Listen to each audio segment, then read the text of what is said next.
Oi, Oi, gente. então a gente tá aqui pra fazer o nosso quarto vídeo do Razões para Ler. E a gente trouxe uma série também desconhecida. É uma pena. A série Amanhã. Do John Marsden. Esta série é incrível. Ela conta a história de alguns jovens que... Eles vivem numa cidade interior, na Austrália. Só se sabe que é na Austrália. E eles trabalham no campo, é uma vida mais rural. Então, assim, eles todo mundo se conhecem de algum lugar, de algum canto, né? Na escola, ou são vizinhos próximos. Então todos eles são amigos, assim. De se ver E eles resolvem passar pela fazenda da Ellie, que é a personagem que narra. O livro, na verdade, é contado como se fosse um diário. E assim, eles têm um feriado nacional no final de uma semana. Eles resolvem, em vez de ir pra feira anual, que sempre acontece, mudar os planos e juntar uma galerinha e acampar. Normal? E acampar em um local que, tipo, quase ninguém vai. Local isolado da cidade, que tem que passar por uma pedra enorme, varejo. É um camping bem radical. Só que assim, eles O local é conhecem. chamado Inferno. É, Pra ter uma ideia que não é um local de fácil acesso. Só que assim, quando eles estão acampando, eles escutam os sons de aviões e caças. São barulhos diferentes do que eles sempre ouvem, porque eles não têm isso naturalmente pra eles. Eles ficaram um pouco assim, meio... Era no meio da noite, então eles ficaram preocupados, mas também acharam que estavam ouvindo coisas, né, no meio da noite. Vai acontecer. E o que aconteceu é que, na verdade, nesta noite, a cidade deles foi tomada por um exército Estrangeiro, por razões que a gente não vai descobrir tão cedo na história. realmente. São conflitos políticos. Tanto que o primeiro livro se chama Amanhã, quando a guerra começou. Nessa feira, como estava uma grande maioria das pessoas nessa feira, então foi simples, foi fácil cercar o local e prender todo mundo lá. Então a cidade deles foi facilmente tomada da noite pro dia. Uma parte das pessoas que moravam na cidade estavam nessa feira. Então os pais, os irmãos, os tios, os avós, uma parte das pessoas foram aprisionadas. Exatamente. Foi um cerco rápido e ágil. Pouca gente sobrou. E eles sobraram também fora, porque eles estavam acampando. Quem vai acampar? A Ellie, o Homer, A Corey, a Corey, a Robbie, Kelvin, o Lee e a Fiona, que é a Finn. O Chris era pra ir junto, mas ele estava viajando. Tinha viajado com os pais. Depois se descobre na história que ele estava na cidade, mas enfim. E esses amigos, eles se conheciam em algum nível, mas a partir do momento que eles descobrem essa tomada, esse cerco, eles param e pensam, o que a gente vai fazer? Ir lá ou voltar? Eles entram nessa questão, parece um pouco meio surreal demais, mas você começa a entender o que eles estão passando. Então, você se coloca no lugar deles. Você sai para acampar com seus amigos, quando você volta, toda a sua família está dominada por um exército de outro país que está na sua cidade, dominando todo mundo, usando ela como porta de entrada do seu país. Qual a sua atitude? Se entregar para esse exército? Fugir? Como eles fugiriam sem passar pela cidade? Entendeu? Então, eles começam a tomar as atitudes baseadas em sobreviver e tentar entrar em contato com a família, tentar dizer tão bem. Pra descobrir o que aconteceu primeiro, porque eles passam um bom tempo tentando descobrir o que aconteceu. Eles ficam teorizando e tentando achar maneiras de como sobreviver, porque lá eles não tinham recurso. Só que sendo pessoas que trabalham em fazendas, em ambientes desse tipo, de cultivo de alguma coisa, eles sabem como chegar em alguma coisa, tipo... como cultivar galinhas, como criar galinhas, como cultivar alguns legumes, algumas coisas. Cultivar galinhas. Plantar galinha aí, da sua galinha. O Bertinho ou o Pintinho. A série tem 7 livros lançados no Brasil, que é Amanhã, quando a guerra começou. O Silêncio da Noite. Ele é muito sugestivo, o nome do livro, cada um dos subtítulos do livro são muito sugestivos com a história. No terceiro dia, a Geada. Escuridão, Seja Minha Amiga. Bem, É. Vingança em Chamas. Quem Tem Medo da Noite. E o 7º livro que está emprestado, que é Do Outro Lado do Amanhecer. As histórias, elas traçam... Conta a história de todos os personagens de uma maneira ou outra, mas traçam um caminho muito longo do que aconteceu com eles naquele dia, tipo, quando descobriram que estava toda tomada a cidade, até o fim dele, da história, e isso passa por muita coisa. É muito... Os personagens mudam totalmente nesse meio.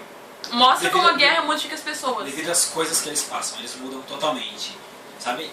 Poucas características deles continuam as mesmas. Dá pra ver que tipo, tudo que eles passaram foi muito traumático. E tu vê isso, que as atitudes que eles tomam é basicamente a sobrevivência. E tu vê que eles estão, de uma maneira ou outra, agindo no automático. Eles sabem o que precisa fazer, como precisa fazer, e é isso que eu vou fazer. Exatamente. Aprender a lidar com uma situação bem impossível. E aos poucos eles também acabam conhecendo melhor uns aos outros, sabendo até que ponto os outros podem chegar. Porque... Isso indo além das aparências, porque muita gente ali é aparência, tipo, a Fiona é a bonitinha, a riquinha, a Barbiezinha, sabe? Eles percebem o outro lado dela, o que ela pode fazer. Então as pessoas constantemente estão se surpreendendo com ela, da mesma maneira que se surpreendem com o Homer, com o Kevin, com a Robin. Então eles vão se surpreender de uma maneira que eles se reconhecem como guerreiros em um certo ponto. Eles começam a receber confiança de outras pessoas. Eles se metem num jogo político muito grande.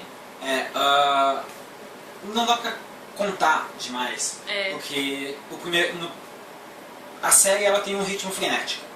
Acontece muita coisa muito rápido, não tem como você parar para respirar. Então não dá pra gente dizer partes da história sem acabar dizendo o que vai acontecer. É porque eu li muitos deles em sequência, então eu já nem sei diferenciar uma história da outra. Mas uma coisa que eu posso dizer sobre os personagens, eles não sentam e esperam a guerra acabar. Eles vão lá e metem a cara. Eles vão desbravando, vão procurando caminhos, meios, fazem coisas meio imprudentes em alguns momentos, porque são jovens, é claro. Eles querem ir lá e derrubar todo mundo, mas eles fazem coisas. Eles são atuantes pelo país deles, e isso toca num ponto muito importante. A ação dos jovens em relação à política do país. Exatamente, porque até aquele momento, nenhum deles era ligado na política. Não sei o que está acontecendo, porque...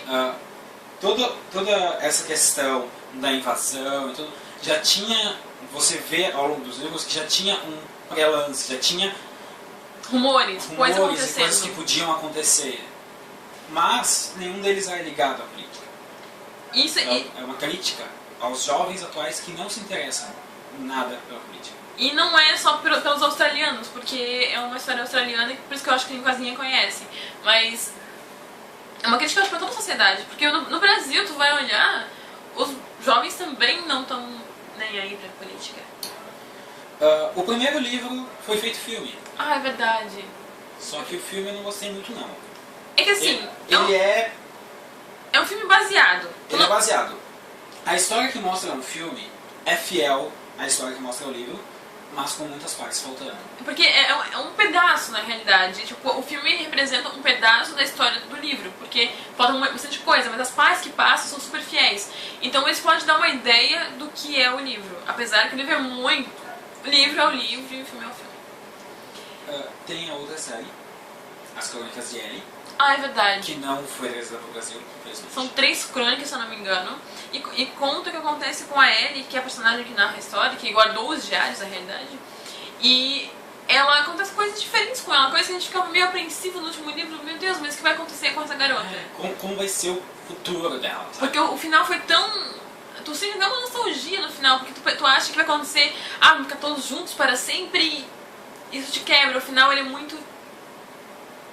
Não pode falar. Não posso falar. Mas tem essas 3 crônicas que não foram lançadas no Brasil, eu não sei porquê, mas são complementos muito bons. Eu só li um pedacinho de um, mas eu gostei bastante. Esse livro foi lançado pela Fundamento. Todos os livros eu achei as edições muito boas. Sim. O jeito como ele foi feito, os livros eu achei muito bonito. Eu não sei se a capa são iguais, a original, mas são muito bonitas. São muito Eu bonitas. gostei bastante. As razões para ler, não sei se a gente já não disse tudo que tinha, mas ele é um livro com uma história, um enredo muito envolvente, muito forte. Tem uma crítica política e social ali, interessante. Envolve muitas questões psicológicas dos personagens que vão chamar a atenção de quem lê. Mostra um pouco também do autoconhecimento. Exatamente. Mostra o que acontece quando tu começa a se conhecer as pessoas ao teu lado. Ele não digo uma crítica, mas mostra muito sobre a juventude em si. O quanto tu pensa um pouquinho na pessoa do teu lado e o que ela pode fazer por ti. E ele tem uma leitura simples. Não usa muitas palavras complexas, não tem frases difíceis de entender. Mas apesar disso não é uma leitura também boba, não é... Não, ela é muito inteligente, ela mostra muitas partes, tanto pessoais como políticas, que tu talvez nunca teria percebido se não tivesse lido ainda, sabe? Ela passa ideias muito fortes através de um texto de linguagem fácil. Então não se deixem levar pela linguagem facilitada do livro e achar que pode ler correndo que vai entender tudo. Analisem bem o que vocês estão lendo, porque ele tem muita coisa para se refletir. É verdade. Eu quase comecei a roer as unhas no livro, porque ele é muito angustiante em algumas partes. E tu acaba pensando, meu Deus, mas o que eles vão fazer depois disso? Porque não tem mais o que fazer. Sempre há uma saída. Então, eu acho que é isso, porque se eu falar mais alguma coisa, não precisa dar spoiler, daí... né? Não, acho que é só isso. Obrigada, gente. Tchau, tchau.